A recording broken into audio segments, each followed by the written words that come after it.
കഴിഞ്ഞ 8 ദിനങ്ങളായി ലോകമെമ്പാടും ലക്ഷക്കണക്കിന് ആളുകളാണ് ഈ മാരാമൺ കൺവെൻഷൻ്റെ ഈ ഒരു അനുഭവം ഓൺലൈനായി തൻ്റെ ഭവനങ്ങളിലിരുന്ന് കാണുകയും മനസ്സിലാക്കുകയും കേൾക്കുകയും ഒക്കെ ചെയ്യുന്നത്. ഇതിന് പിന്നിൽ പ്രവർത്തിച്ചിരിക്കുന്നത് DSMCയുടെ മീഡിയ ടീമാണ്. ഏറ്റവും മികവുറ്റ നിലവാരത്തിൽ ഇന്നത്തെ കാലത്തെ ആധുനിക ടെക്നോളജി ഉപയോഗിച്ചുകൊണ്ട് ഈ ഒരു ലൈവ് പ്രേക്ഷകരിലേക്ക് എത്തിക്കുവാനായിട്ട് കഴിഞ്ഞ ദിവസങ്ങളിൽ DSMCക്ക് സാധിച്ചിട്ടുണ്ട്. അതിന് നേതൃത്വം നൽകുന്നത് ബഹുമാനപ്പെട്ട DSMCയുടെ അസിസ്റ്റന്റ് ഡയറക്ടറായി പ്രവർത്തിക്കുന്ന സ്റ്റീഫൻ അച്ഛനാണ്. നമുക്ക് അച്ഛനോട് ചോദിച്ച് മനസ്സിലാക്കാം. അച്ഛൻ ഈ കഴിഞ്ഞ ദിവസങ്ങളിലൊക്കെയും ഇത്രയും വലിയൊരു ടീമിനെ ഒന്നിച്ച് ചേർത്ത് ഈ ഒരു ലൈവിൻ്റെ ആ ഒരു സജ്ജീകരണങ്ങൾ സാധ്യമാക്കി തീർന്നത് എപ്രകാരമാണ്?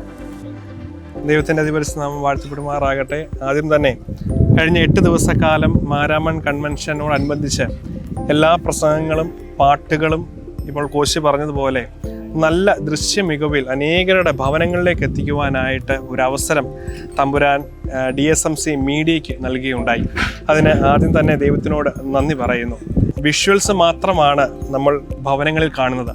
എന്നാൽ ഈ ഒരു വിഷ്വൽസ് അല്ലെങ്കിൽ ആ ഒരു ദൃശ്യം ഇത്രയും മനോഹരമായിട്ട് പകർത്തുവാനായിട്ട് ഏകദേശം 15ഓളം യൗവനക്കാർ ഇതിൻ്റെ പുറകിൽ 8 ദിവസക്കാലമായിട്ട് പ്രവർത്തിക്കുന്നുണ്ട്. ഇതിൽ ചിലരെയൊക്കെ നമ്മൾ നോക്കുകയാണെങ്കിൽ സ്വന്തം ജോലിയിൽ നിന്ന് പോലും ലീവ് എടുത്തിട്ടാണ് ഈ മീഡിയ ടീമിൻ്റെ ഭാഗമായിട്ട് നമ്മുടെ എല്ലാ പ്രവർത്തനങ്ങളിലും അവർ പങ്കാളികളാകുന്നത്. അതുകൊണ്ട് തന്നെയും ഒരു സഹോദരങ്ങൾ എപ്രകാരമാണോ ഒരുമിച്ച് പ്രവർത്തിക്കുന്നത് ആ രീതിയിലാണ് ഈ ഒരു 8 ദിവസക്കാലം ഞങ്ങൾ ഒരുമിച്ച് പ്രവർത്തിച്ചത്. ഇപ്പോൾ നമ്മൾ നോക്കുകയാണെങ്കിൽ മണപ്പുറം മുഴുവൻ DSMC മീഡിയയുടെ ബാഡ്ജും ധരിച്ച് നടക്കുന്ന ആളുകളെ കാണാം.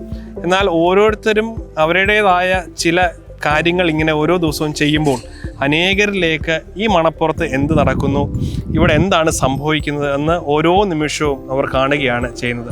അതുകൊണ്ട് തന്നെ സന്തോഷകരമായ ഒരു 8 ദിവസക്കാലം നമുക്ക് ലഭിച്ചു. അതിന് പരിശ്രമിച്ച എല്ലാ അംഗങ്ങളെയും ഓർത്ത് അവരോട് നന്ദി പറയുന്നു, അവർക്ക് വേണ്ടി പ്രാർത്ഥിക്കുന്നു. ഈ നിമിഷങ്ങളെല്ലാം ഈ സമയങ്ങളെല്ലാം ചെലവഴിച്ച് അവരിവിടെ ആയിരിക്കുമ്പോൾ മുൻപോട്ടുള്ള അവരുടെ ജീവിതത്തിൽ ഇതെല്ലാം അവർക്കൊരു നന്മയായിട്ട് ഭവിക്കട്ടെ എന്ന് പ്രാർത്ഥിക്കുകയും ചെയ്യുന്നു. അതുകൂടാതെ അനേകരുടെ പ്രാർത്ഥന ഈ ഒരു വലിയ യോഗത്തിൻ്റെ പിൻപിലുണ്ട്. ഈ ഒരു ലൈവ് ടെലികാസ്റ്റ് ഞങ്ങൾ ചെയ്യുമ്പോഴും ഞങ്ങളുടെ ഒരു പ്രാർത്ഥന ഒന്ന് മാത്രമാണ്, തമ്പുരാനെ ഒന്നുപോലും മുടങ്ങാതെ ഇത് അനേകരുടെ ഭവനങ്ങളിലേക്ക് ഇത് എത്തണം. അപ്പോൾ അനേക മാതാപിതാക്കളുടെ ഒരു പ്രാർത്ഥന ഇതിൻ്റെ പിൻപിലുണ്ട്. തുടർന്നുള്ള വർഷങ്ങളിൽ ഇപ്രകാരം DSMC ആയിട്ട് ഈ ലൈവും കാര്യങ്ങളൊക്കെ ക്രമീകരിക്കുമ്പോൾ നിങ്ങൾ ഞങ്ങളെ ഓർത്ത് പ്രാർത്ഥിക്കണം. മുൻപോട്ടുള്ള യാത്രകളിൽ നിങ്ങളുടെ പിന്തുണയും സഹകരണവും എല്ലാം ഞങ്ങൾ പ്രതീക്ഷിക്കുകയും ചെയ്യുന്നു. താങ്ക് യു അച്ഛൻ. തീർച്ചയായിട്ടും ആ ഒരു പ്രാർത്ഥനയുടെ ബലത്തിൽ DSMCക്ക് തുടർന്നും മുന്നോട്ട് പോകുവാനായിട്ട് സാധിക്കട്ടെ. ഏറ്റവും കൂടുതൽ വളർച്ചകൾ നേടുവാനായിട്ട് DSMCക്ക് ദൈവം ഇടയാക്കി തീർക്കട്ടെ എന്ന് ആശംസിക്കുന്നു. Thank you so much.